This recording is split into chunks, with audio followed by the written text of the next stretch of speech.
প্রথমত আপনাদেরকে ধন্যবাদ এবং কৃতজ্ঞতা জানাই যারা এই অত্র এলাকায় থাকেন, বিশেষত ঢাকা 11 আসনে। ঢাকা 11 আসন থেকে আপনারা আমাকে নির্বাচিত করেছেন। এটা আমার জীবনের প্রথম নির্বাচন ছিল, সেই জন্য আপনাদের প্রতি আমি অশেষ কৃতজ্ঞতা এবং ধন্যবাদ জানাই। আমার সুযোগ হয়েছে, সৌভাগ্য হয়েছে আগামী এই 5 বছর আপনাদের সাথে কাজ করার, আপনাদের সুখে দুঃখে আপনাদের পাশে দাঁড়ানোর। আপনারা সেই সুযোগ আমাকে করে দিয়েছেন। আমি চেষ্টা করব আপনারা যে সুযোগ দিয়েছেন সেই সুযোগকে যাতে সম্পূর্ণভাবে কাজে লাগাতে পারি। বাংলাদেশকে আমরা জানি একটি সাম্প্রদায়িক সম্প্রীতির দেশ। এখানে বহু ধর্ম, বহু সংস্কৃতি, বহু ভাষা, আমাদের এই বাংলাদেশে বহু সম্প্রদায় বসবাস করে। এবং আমরা যদি এদেশের ইতিহাসও দেখি, বহু সভ্যতার সংমিশ্রণ, বহু সম্প্রদায়, ধর্ম একে অন্যের সাথে নানান সম্প্রীতি সংমিশ্রণের মধ্য দিয়ে বাংলাদেশের ইতিহাস এগিয়েছে। বৌদ্ধ ধর্মেরও লং ট্রেডিশন আছে এই দেশে, এবং গৌতম বুদ্ধ যে অহিংসা, শান্তি, মানবতার বাণী প্রচার করেছিলেন, সেটা আজকের বিশ্বে, আজকের বাংলাদেশে খুবই প্রাসঙ্গিক। আন্তর্জাতিকভাবে যুদ্ধ পরিস্থিতি চলছে, হানাহানি, ঘৃণা, সাম্প্রদায়িকতা, এই সবকিছু থেকে মহামতি বুদ্ধের বাণী, তার যে অহিংসা এবং শান্তির বাণী, সেটা সারা বিশ্বের নেতৃত্ব ফলো করবে, প্রচার করবে, প্রচারিত হবে, সেটা আমরা আশা করছি। এবং বাংলাদেশেও আমাদের এই মুহূর্তে খুবই বেশি প্রয়োজন যে সাম্প্রদায়িক সম্প্রীতি, যে আমরা যে ধর্ম মন্দিরই হই না কেন, আমরা একসাথে এই দেশটাকে গড়ব, বৈষম্যহীন বাংলাদেশ গড়ব। এটাই তরুণ প্রজন্মের প্রত্যাশা, বাংলাদেশের সকল নাগরিকের প্রত্যাশা। ফলে আমরা আমাদের ধর্ম, রাজনৈতিক মত, ভিন্ন মত সবকিছু মিলিয়ে আমরা একসাথে চলবো।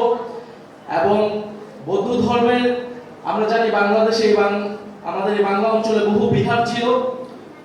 বৌদ্ধ ধর্ম সবসময় শিক্ষা, সংস্কৃতির পৃষ্ঠপোষকতা করেছে।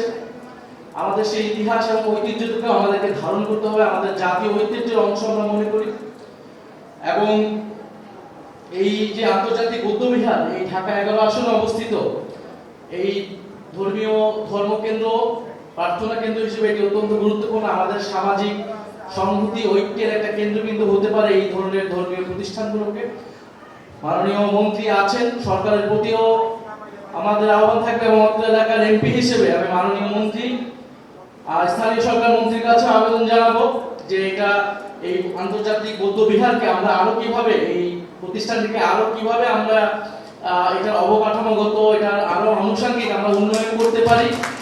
এখানে কোনো দলের মধ্যে কিছুই নয়, এটা বৌদ্ধ ধর্মীয় মানুষের জন্য, এই অত্র এলাকার মানুষের জন্য, এবং বলতে গেলে সারা ঢাকা শহরেরই অন্যতম একটা কেন্দ্রবিন্দু কিন্তু এই আন্তর্জাতিক বৌদ্ধ বিহার।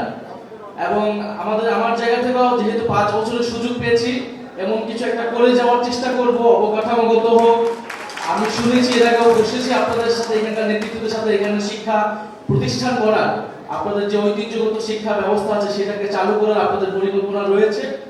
এবং সেই ধরনের কাজগুলোকে কিভাবে আগানো যায়, এখানে আমাদের সুকুমার বড়ুয়া প্রফেসর রয়েছেন, আমার বিশ্ববিদ্যালয়ের শিক্ষক, এবং আন্তর্জাতিক বৌদ্ধ বিহার বাংলাদেশ বুদ্ধিস্ট ফেডারেশনের নেতৃবৃন্দ, আমি তাদের সাথে আলোচনা করব। আমি চেষ্টা করব আপনাদের এই কাজগুলো আদায় করা, এবং অবশ্যই আশা করব যে সরকারও সেদিকে সুনজর দিবেন।